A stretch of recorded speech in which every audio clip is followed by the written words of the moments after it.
All right. Tonight, turn to the book of Esther. Esther 8.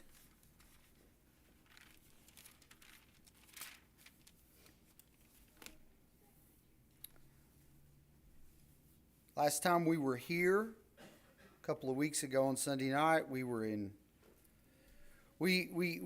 studied the story here in Esther up to the point where Haman's plot has been uncovered.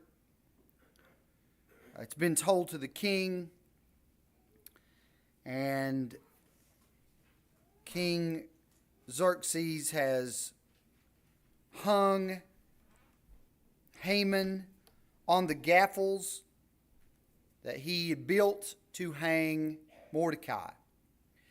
And not only that, the sons of Haman were also hung.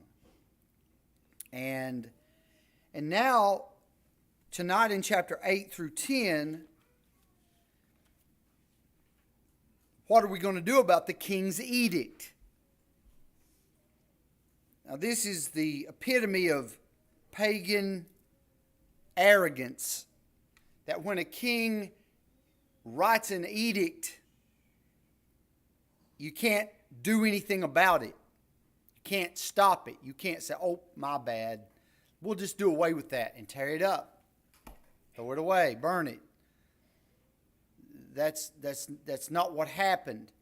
And so you have a full-blown edict now between 127 provinces from India all the way to North Africa, Ethiopia we know of today, that says on this date, you can kill all the Jews in your land. We're going to exterminate them.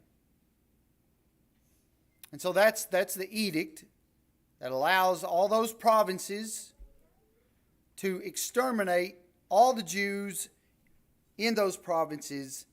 And now what do we do about it? The queen is a Jew. Mordecai, who's been exalted to a higher position, is a Jew. Mordecai, who saved the king by telling of the plot with the two security guards that they were going to kill the king, has been exalted. And now we have this standing edict that says on, I don't know, whatever date that was, whatever date it is, this is the day you can kill the Jews in your area. If you know they're Jews, you can put them to death. So we're to that. Haman is dead, his sons are dead, and now what do we do about the king's edict? So,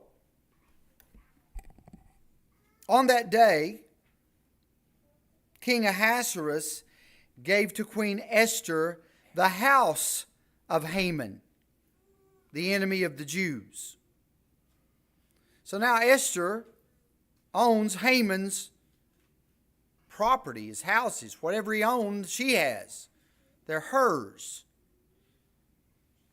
And Mordecai came before the king, for Esther had told what he was to her. He's her cousin. All my life, I don't know why I thought this. I thought he's her uncle.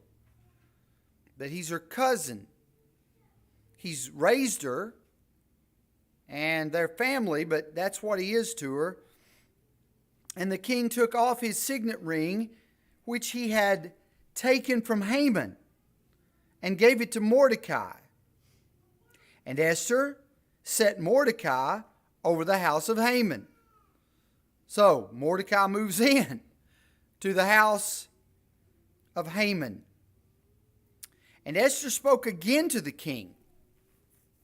So here she is. She comes to the king again.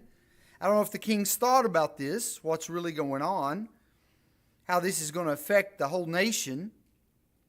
But she fell at his feet and wept and pleaded with him to avert the evil plan of Haman, the Agagite, and the plot that he had devised against the Jews.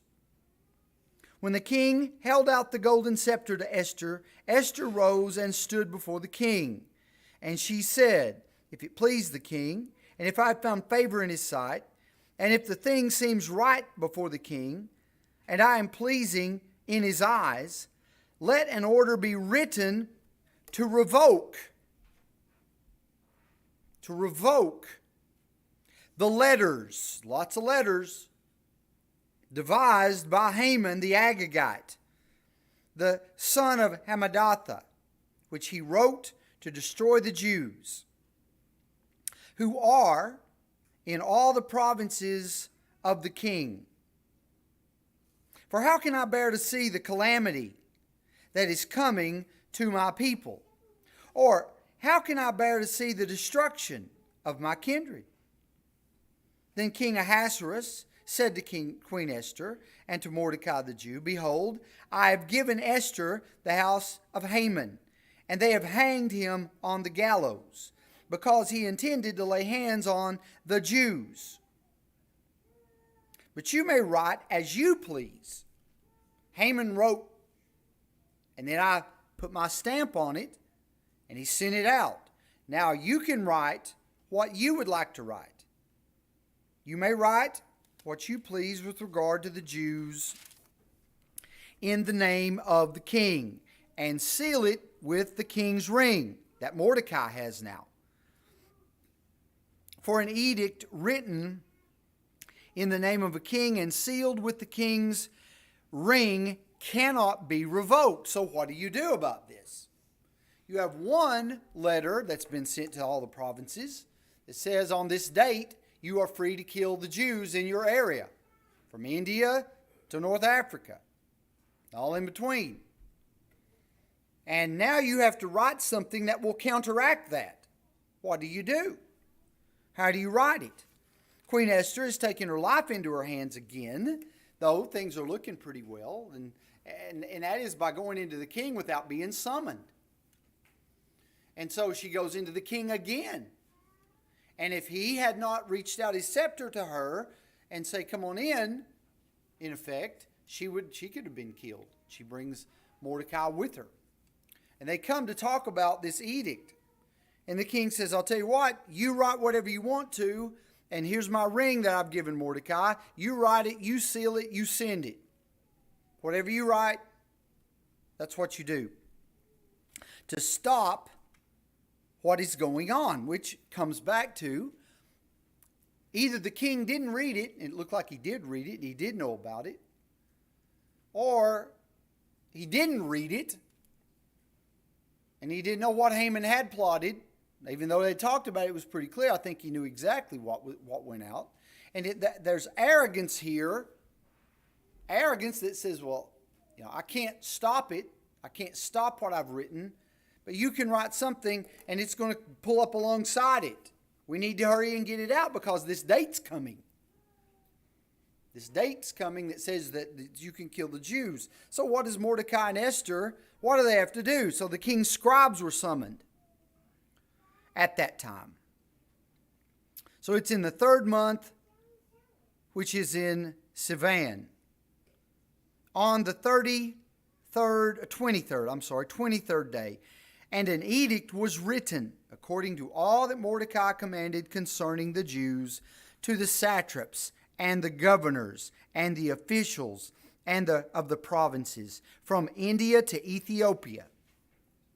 127 provinces, to each province in its own script, and to each people in its own language, and also to the Jews. So I'm sure they were bilingual, at least maybe trilingual in some of these places. But they wrote it also in the language of the Jews, in their script, in their language, and in their script, their writing, and in their language. So they write it in all these other scripts and languages, and they also write it in the Hebrew to make sure the Jews get a copy of what is written and what is stamped here by the king. And he wrote in the name of King Ahasuerus and sealed it with the king's signet ring. Then he sent the letters by mounted carriers riding on swift horses, because they have to get this out. The day's coming. They've got to get this out. Swift horses. And look, you can get your map out and look. from Babylon, the Tigris-Euphrates River area, and go to India. And then go back and go down to Ethiopia. And look at everything that's in the middle here. The Persian Empire. You can pull it up on your phone real quick and look, Persian Empire. And that's a big area. Anyway, they know they have to get everything out quick, so they sent the letters by mounted couriers, riding on swift horses that were used in the king's service, bred by apparently like one of the royal stud, one of the best horses of the king. They've used this horse to breed other horses. And so all these horses are like, not, I wouldn't think thoroughbreds, but they were pretty fast. Saying that the king allowed the Jews who were in every city to gather and defend their lives. So I don't know what all is in this, but this is definitely in it. That this letter is sent to all these provinces, to all the Gentiles and the Jews, that the Jews on this date for the king's first edict are now allowed to defend their lives, to destroy, to kill, and to annihilate any armed force of any people or province that might attack them, children and women included, and to plunder their goods. So there is the message that's sent back. That the Jews are allowed to fight back. The Jews are allowed to attack their enemies that attack them and protect their children and their women and themselves and their goods. They're allowed to do it. And so everyone knows it. It might as well be you will do it. On that day, on one day throughout all the province of King Ahasuerus, on the 13th day of the 12th month, which is the month of Adar, a copy of what was written was to be issued as a decree in every province, being publicly displayed to all peoples, and the Jews were to be ready on that day to take vengeance on their enemies. So if you're attacked, not only are you allowed to protect yourself, you're allowed to take vengeance on anyone who would attack you, i.e., don't attack the Jews. So, the couriers, mounted on their swift horses that were used in the king's service, rode out hurriedly, urged by the king's command. So, let me read the rest. And the decree was issued in Susa, the citadel. So, if you get down to it, the king is sent all this message to all of Persia that not only are the Jews allowed to fight back and annihilate and destroy anyone who tries to kill them and their women and their children and themselves, but not only that, they were to annihilate any armed force, any people or province that might attack them, children, women, including, and even to plunder their goods. And so a copy of this has been sent, and all the peoples, all the nations, the tongues, all the peoples in Persia, and the Jews were to be ready on that day to take vengeance on the enemies. Not only were they to protect themselves, but if anyone, after hearing this letter, chose to attack them anyway, they were to take vengeance on anyone that attacked them. So you, not only do you protect yourself, you take what you can from these people who try to do this on this day. This is clear from the king. I don't want you attacking the Jews on this day. It's as close as I was wrong this was wrong, this edict was wrong, don't do it, as you can get without the king saying, look, tear the edict up. So not only protect yourself, but if you are attacked, you do whatever. So Mordecai went out from the presence of the king. And this is Haman is room temperature now. And Mordecai goes out in royal robes that Haman put on him. I read that again this week going, I just want to read that again. What a surprise. That was a surprise. Mordecai went out from the presence of the king in royal robes of blue and white, with a great golden crown and a robe of fine linen and purple, that he rode on the horse that Haman led around town, and cried out, "This is how the king rewards those who serve him." And here Haman is leading the horse. That's just funny. The city of Susa shouted and rejoiced. Here comes Mordecai on his horse. And the Jews had light and gladness and joy and honor. And in every province and in every city, wherever the king's command and his edict reached, there was gladness and joy among the Jews. A feast and a holiday. We know the holiday today as the Feast of Purim. That's what we don't celebrate it, but that's what the Jews celebrate. They celebrate this. The Feast of Purim. They call it the Feast of Purim. It's a holiday. And many from the peoples of the country declared themselves Jews, which can be done. You just have to run back and look at Leviticus how to go about it. They declared themselves to be Jews, for fear of the Jews had fallen on them. How did that happen? All you see here, all that we've looked at, every page you turn in the book of Esther, it's like Ruth. You see God's providence in everything. God is actively, providentially, behind the scenes, moving all these things, working through all these things, bringing all these things to pass. So, we go to chapter 9. Now, in the 12th month, which is the month of Adar, on the 13th day of the same, when the king's command and edict were about to be carried out, on the very day when the enemies of the Jews hoped to gain the mastery over them, the reverse occurred. Providence. They were going to destroy them. They planned to destroy them. The reverse occurred. Only God could pull this off. The Jews gained mastery over those who hated them. The Jews gathered in their cities throughout all the provinces of King Ahasuerus to lay hands on those who sought their harm. And no one could stand against them, for the fear of them had fallen on all the peoples.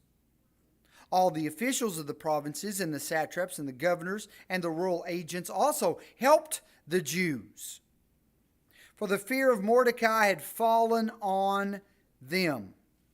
For Mordecai was great in the king's house, and his fame spread throughout all the provinces. For the man Mordecai grew more and more powerful. The Jews struck all the enemies with the sword, killing and destroying them, and did as they pleased to those who hated them.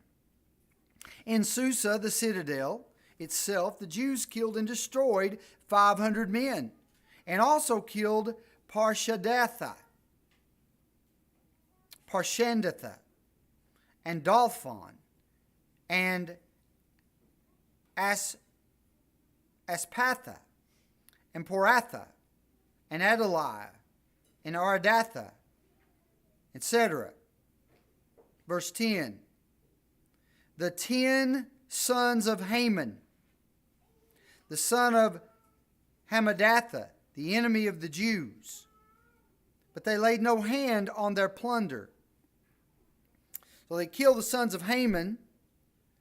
And that very day, the number of those killed in Susa, the citadel, was reported to the king.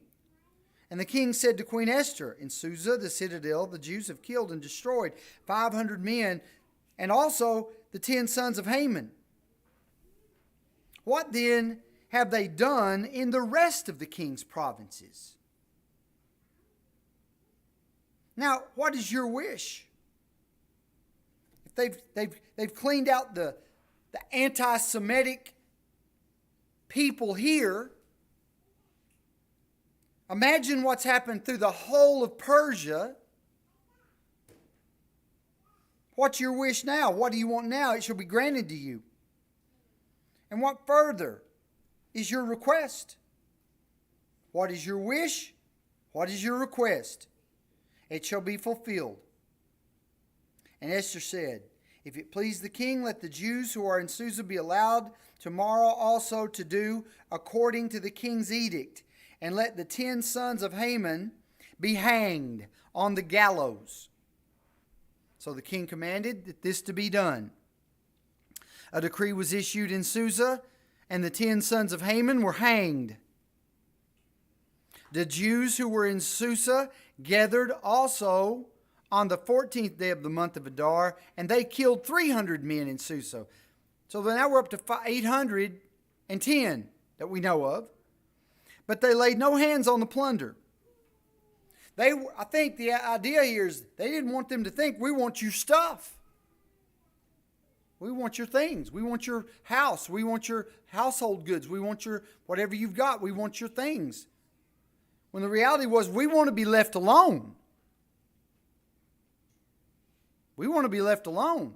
We don't want our children hurt, our women hurt, our young men hurt. We don't want you to attack us for no reason. We want to be left alone. So they didn't. That's the second time it's reported. They didn't go and take their, even though they could have, they didn't go and take their things. They didn't plunder their homes. Now the rest of the Jews who were in the king's province also gathered to defend their lives, and got relief from their enemies, and killed, so this is through the province, 75,000 of those who hated them. But again, they laid no hands on the plunder. This was on the 13th day of the month of Adar. And on the 14th day they rested and made that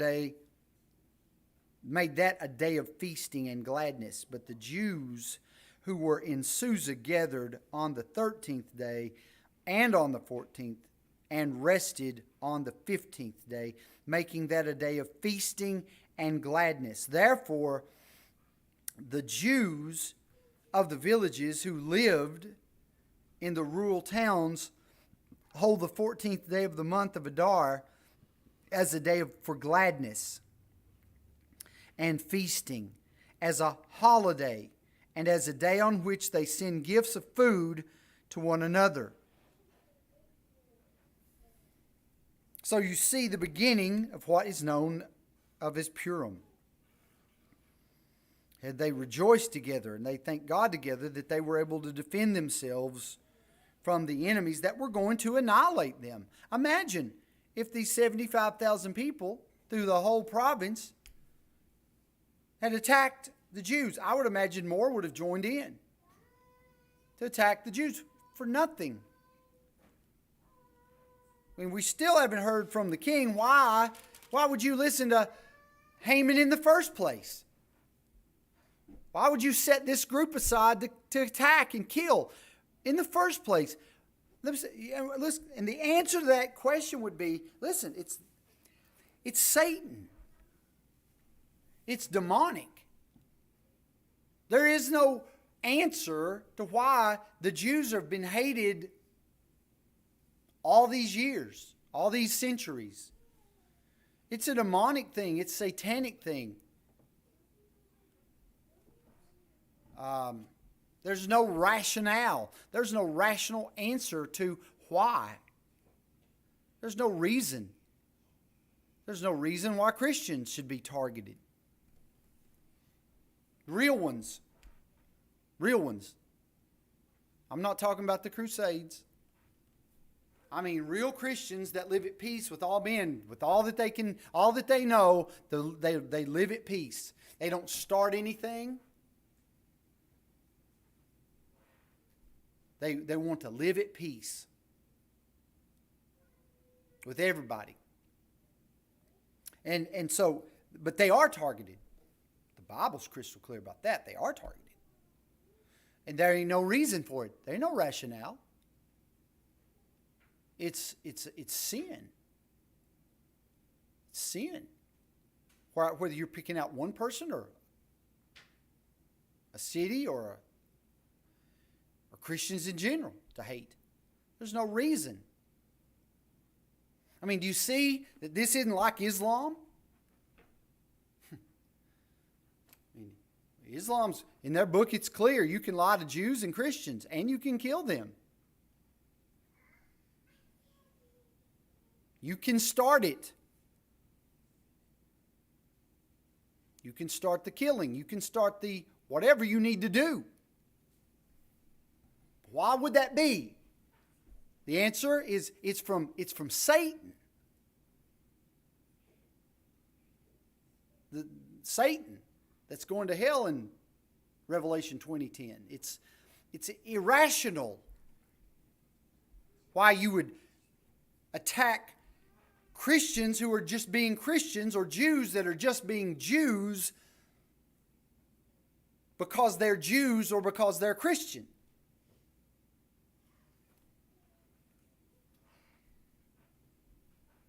And so here you have another picture of that being played out. You see it many times in here. You don't see it because the Bible doesn't record AD 70. But if you go read Josephus, you see what happened in AD 70. You can look on your phone, I'm sure, and find as much as Josephus has written. But Josephus' mother and father were in the temple in AD 70, and he was out as a recorder for Rome outside the city while Rome burned it. Burned the temple last with all these Jews inside it. His mother and father were in there. So the rationale is it's satanic. It's satanic. I'm not talking about an off-the-wall nut job Christian that calls himself a Christian that does stuff that's completely unbiblical in the name of Jesus. David Koresh, Exhibit A.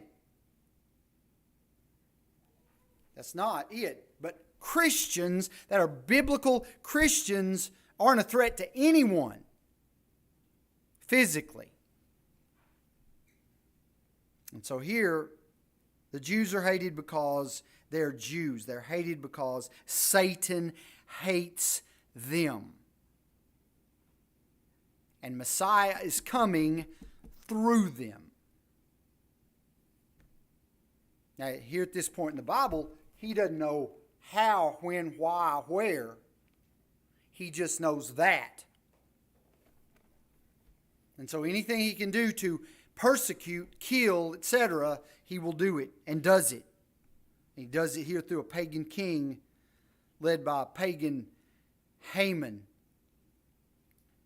So, verse 20, Mordecai recorded these things and sent letters to all the Jews who were in the provinces of King Ahasuerus, both near and far, obligating them to keep the 14th day of the month Adar, and also the 15th day of the same year, of the same year by year, as the days on which the Jews got relief from this edict that gave their enemies permission to kill them.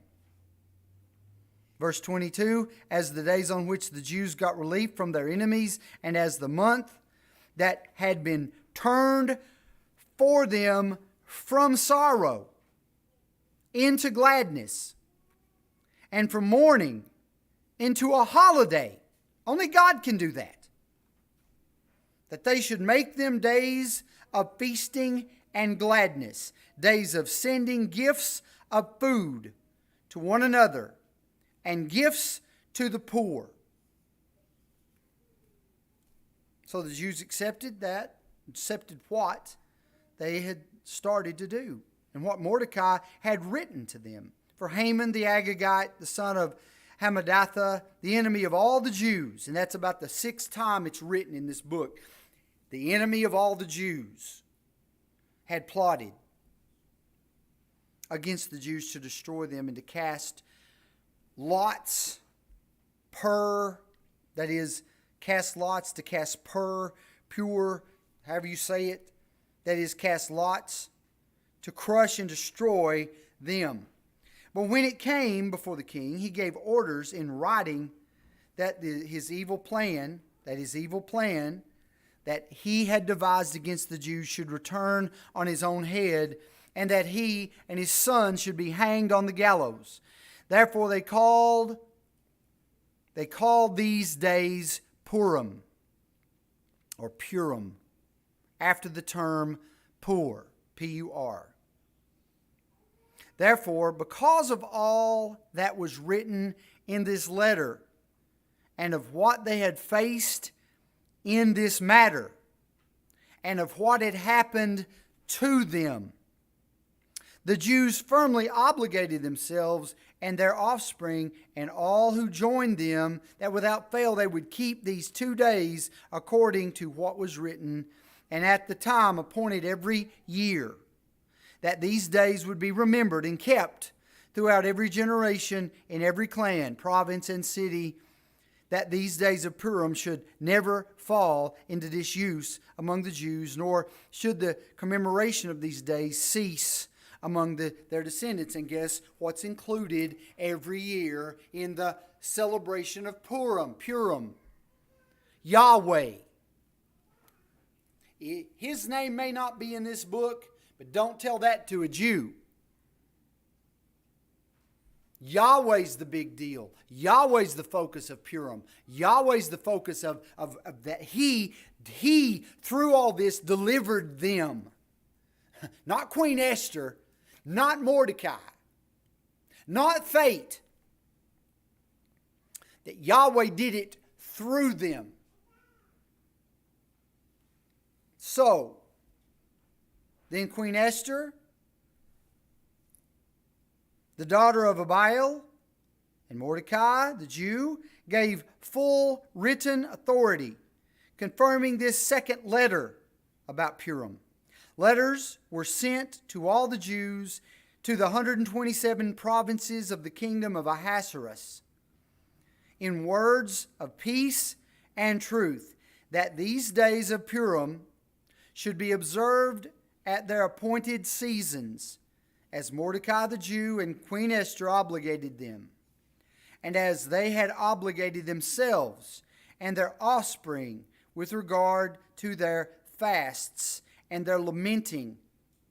The command of Queen Esther confirmed these practices of Purim, and it was recorded in writing. Now let me remind you, all this happened before Ezra showed up in Judah.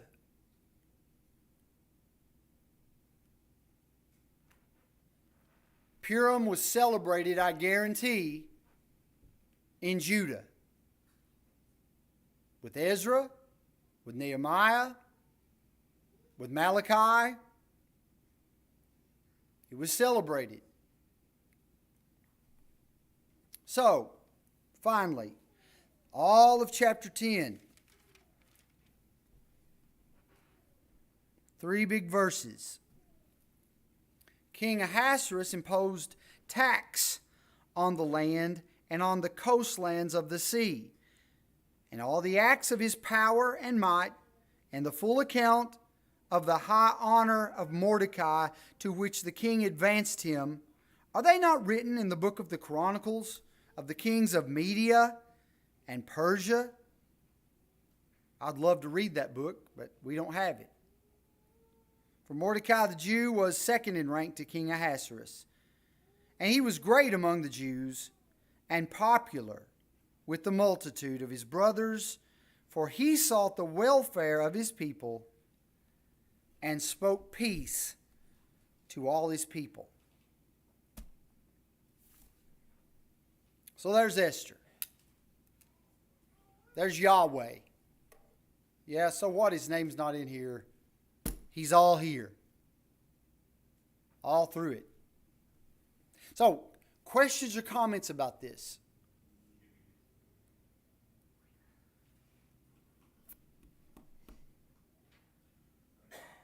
That suits me just fine.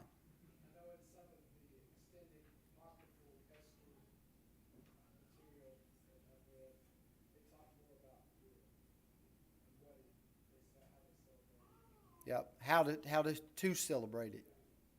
Yeah, how to celebrate Purim. The Apocryphal writings mention it.